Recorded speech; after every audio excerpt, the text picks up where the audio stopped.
এই অভাবটা শুধু ভগবানের নয়, প্রত্যেকের মাঝে অভাব আছে। কে বলতে পারবে যে আমি সুখে আছি?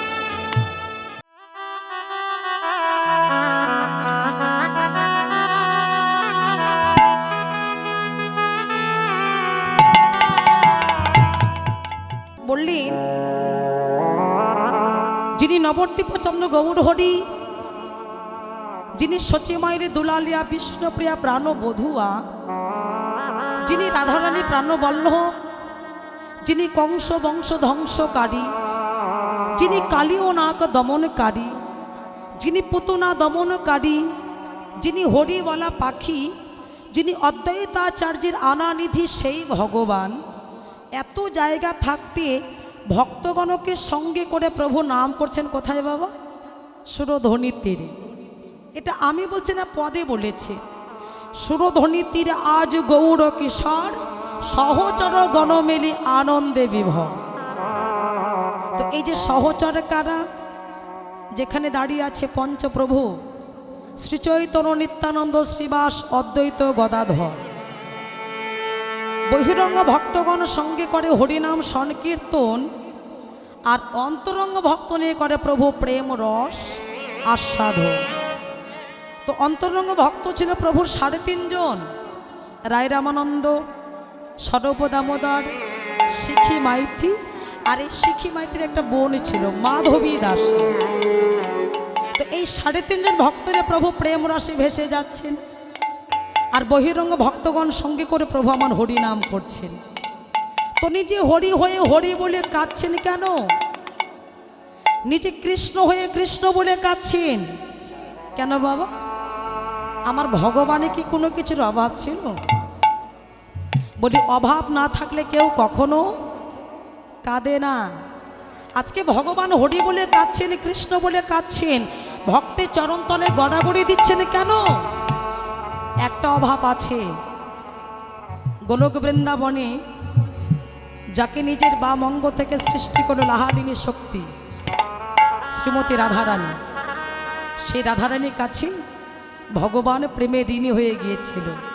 সেই প্রেমের ঋণ শোধ করিবার জন্য আজ রাধাকৃষ্ণ মিলিত তবে এক হয়ে ভক্তের চরণতলে গড়াগড়ি দিয়ে প্রভু কাঁদছেন হরি বলেন, তাই গৌর হরি বল।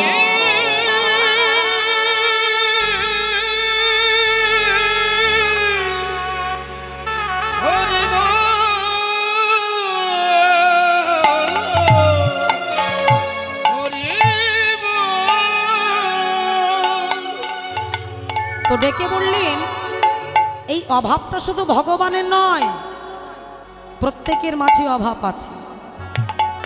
কে বলতে পারবে যে আমি সুখী আছি?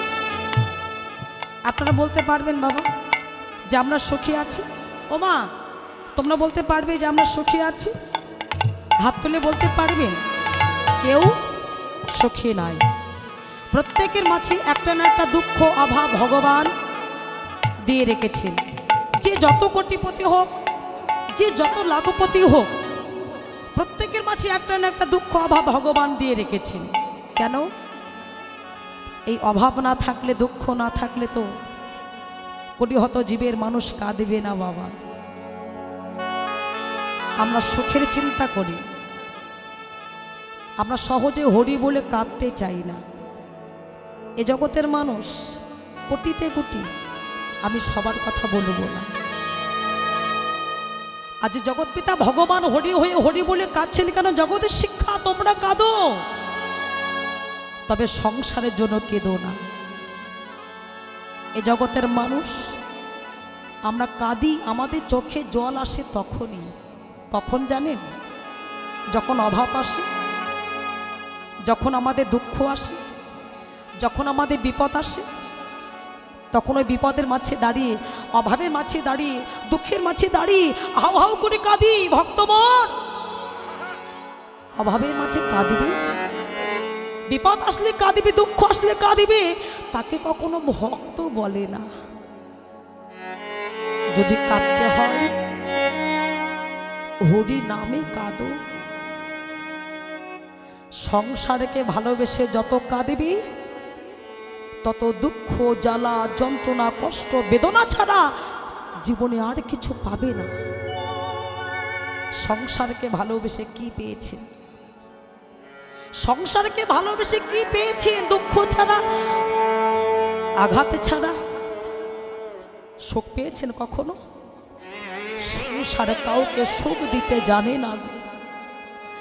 তো যে সংসারে পড়ে আমার করে কাচ্ছ, হে কলির জি, একবার ভেবে দেখো সংসারটাকে ব্যাখ্যা করে দেখেছো? যে সংসারে মায়ায় পড়ে তুমি কাঁদছো, যে সংসারে মানুষগুলিকে ভালোবেসে কাঁদছো, ওই সংসারকে ব্যাখ্যা করে দেখেছো? সংসার মানে কি? সম্মানে কি বাবা? বহুরূপী। যাদেরকে এত ভালোবেসেছেন, যে সংসারকে ভালোবাসতে গিয়ে নিজের জীবনটা শেষ করে দিয়েছেন, যদি একটু দিতে কম হয়ে যায়, ওই মানুষের এক একটা রূপ ধারণ করবে। কেন? এই সংসারের মানুষগুলো শুধু নেওয়ার জন্য বসে আছে। দাও, যত দিতে পারবে সবাই ভালোবাসবে, যখন আর দিতে পারবে না তোমায় কেউ ভালোবাসবে। জগৎ পিতা ভগবান বললেন, হে জগতে জীব, তোমরা আমার সন্তান, আমাকে ভালোবেসে তোমাদের আর কিছু দিতে হবে না, দামি দামি মিষ্টি দিতে হবে না, ফল দিতে হবে না। যদি কোনো সন্তান, যদি কোনো ভক্ত আমাকে ভালোবেসে একবার দুটি নয়ন জলে বক্ষ ভাসিয়ে একবার হা গৌর প্রাণ গৌর বলে কাঁদতে পারে, আমি সেই ভগবান ভক্তের কাছে ছুটে যাব।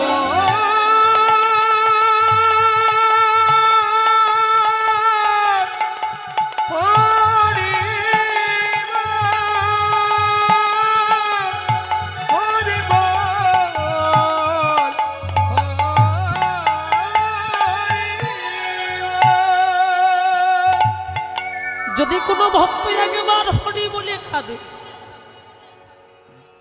আমি সেই ভক্তকে পাবার জন্য সারাটা জনম হরি বলে কাঁদি। কিন্তু জগতে ভক্ত কোথায়? এই জগতে এমন ভক্ত কোথায়?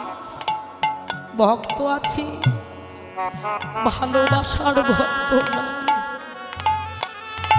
আমি যাব কার কাছে গো? ভক্তে যদি বাসা ভালো না হয়, আমি যাব কার কাছে? হে জগতে যদি কাঁদতে হয় একবার হরি বলে কাঁদো। আমি সেই ভক্তকে পাবার জন্য সারা জনম ধরে কাঁদি। যদি কোনো ভক্ত আমাকে পাবার জন্য এক পা বাড়িয়ে দেয়, আমি সে ভক্তকে পাবার জন্য দ্বিগুণ পা বাড়িয়ে দিয়ে থাকি। ভক্ত তাকে বলে, বৃন্দাবনে সনাতন গোস্বামী বাবা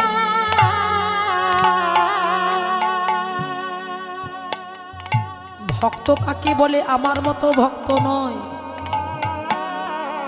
বৃন্দাবনে রূপ গোস্বামী, সনাতন গোস্বামী ভগবানকে ভালোবেসেছিল। সনাতন গোস্বামী বৃন্দাবনে কৃষ্ণ ভজন করেছিল, রাধা ভজন করেছিল। ভক্তের চাওয়া পাওয়াটা কেমন হতে হয়? সনাতন গোস্বামী মনে মনে চাইলেন কি, আমি বৃন্দাবনে আর থাকবো না, আমি একবার গৌর চরণ দর্শন করতে যাব। কোথায়? নদিয়া নবদ্বীপে। না, প্রভু তো নবদ্বীপে নাই, আছে পরিধাম শ্রীক্ষেত্রধাম। সনাতন গোস্বামী ঝাড়খণ্ডের পথ ধরে 1 সপ্তাহ ধরে হেঁটে চলেছে গৌর রূপ দর্শন করিবার জন্য, গৌর চরণ দর্শন করিবার জন্য। ভক্ত কাকে বলে বাবা? ভক্তে চরিত আস্বাদন করে জীবের চৈতন্য জাগে। না আহার, না নিদ্রা, না মৈথন করেছে, না স্নান করেছে।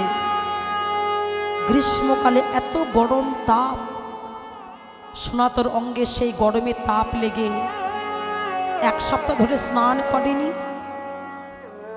এক সপ্তাহ ধরে আহার করেনি। ওই গরমের তাপ লেগে সনাতনের সর্বাঙ্গে ঘা হয়ে গেল। পৌঁছে গেল শ্রীক্ষেত্র ধাম পুরী ধাম। রাত হয়ে গেল। সনাতন গোস্বামী ভাবলেন প্রভু তো গম্ভীরায় আছে, আমি কোথায় যাব?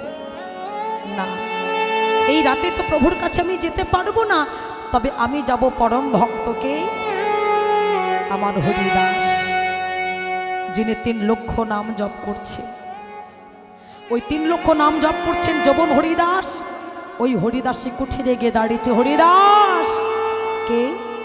তাকিয়ে দেখছেন সনাতন। আহা, কি সৌভাগ্য আমার! হে সনাতন, তুমি এসেছো আমার কাছে, এসো আসন গ্রহণ করো। বসতে দিয়েছে। হরিদাসে ডেকে বলে, সনাতন, আমি তো তোমায় কিছু সেবা দিতে পারবো না। আহা, ভক্তের কি আর সেবা লাগে? হরিদাস, তুমি নামামৃত সুধা বদনে উচ্চারণ করিবে, আর আমি এই কর্ণ দিয়ে শ্রবণ করব। জগতে আর কিছু লাগবে না। কেন? যে ভক্ত হরিনাম ভালোবাসি, গৌরীকে ভালোবাসি, সেই ভক্তের আহার নিদ্রা আর কিছু লাগে না গো। এই নামামৃত সুধা ছাড়া আর কিছু চাই না। 3 লক্ষ নাম জপ করছে নয়ন মুদ্রিত করে।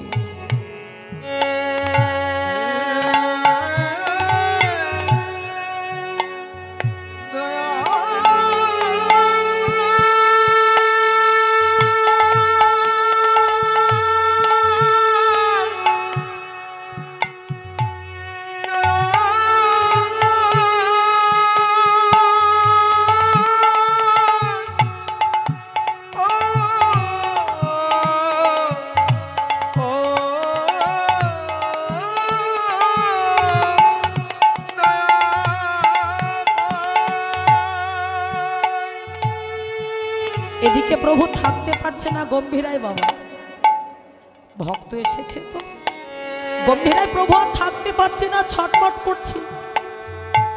রায় রামানন্দ ডেকে বলছে, প্রভু আজ তোমার কি হলো? মন বড় চঞ্চল কেন? প্রভু তো বোঝাতে পারছে না যে আমার ভক্ত সনাতন এসেছে, আমাকে যেতে হবে তার কাছে। যেই না সকাল হয়ে গেছে, জগন্নাথে প্রসাদে নিয়ে হরিদাসের কাছে ছুটে চলল। আর ওই হরিদাসী কুঠিরে সনাতন বসে আছে, নাম শ্রবণ করছে। হরিদাসের কাছে দাঁড়িয়ে প্রভু ডেকে বলছে, হরিদাস প্রসাদ নেবে না? আর যেই না প্রসাদ দিতে গেছি, আর দেখে কি আমার সনাতন বসে আছে। ও সনাতন, তুমি এসেছো আমি জানি, একবার আমার কাছে এসো। আসবে না? সনাতন চিন্তা করলেন, না, আমি 1 সপ্তাহ ধরে স্নান করিনি, আমি 1 সপ্তাহ ধরে আহার করিনি। ওই গরমের তাপ লেগে আমার সর্বাঙ্গটা ঘা হয়ে গেছে, আমার দেহটা দূষিত হয়ে গেছে। এই দেহ যদি আমার প্রভুর দেহের সঙ্গে যদি একবার পরশ করায়, এই দেহের পরশে যদি আমার প্রভুর দেহটা দূষিত হয়ে যায়,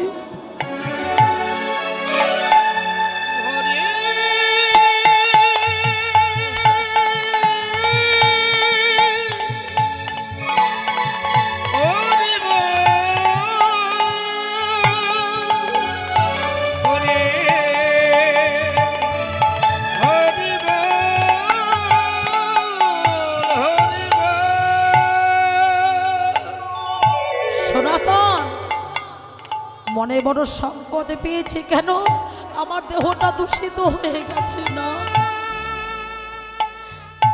আমি আমার এই দেহটার সঙ্গে প্রভু দেহটা পরশ করাতে পারবো না। কেন? যদি আমার প্রভুর দেহটা দূষিত হয়ে যায়। প্রভু বুঝতে পারলেন, সনাতন আমি বুঝতে পারছি তুমি কেন আমার কাছে আসছো না, কিন্তু সনাতন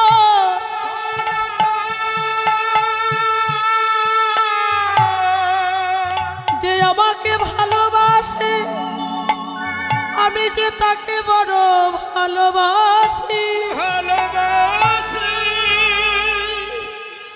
যে করে আমার চিন্তায় আমি করি তার চিন্তা। ওগো সনাতন, তুমি আমার কাছে আসতে পারবে না, কিন্তু আমি তো তোমার কাছে যেতে পারবো। আমি যে ভক্ত বড় ভালোবাসি, একেবারে এসো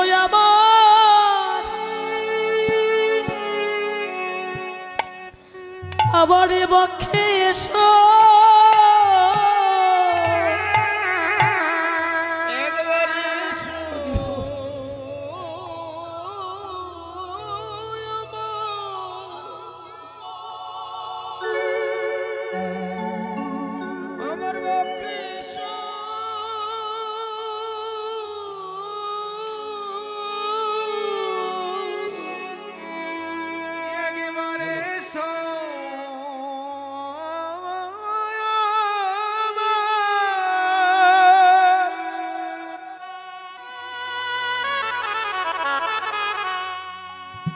ওরে বক্ষে এসো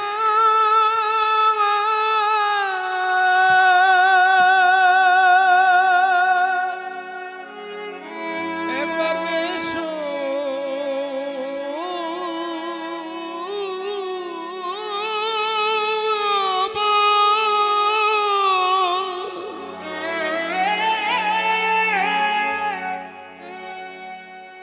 আমার বক্ষে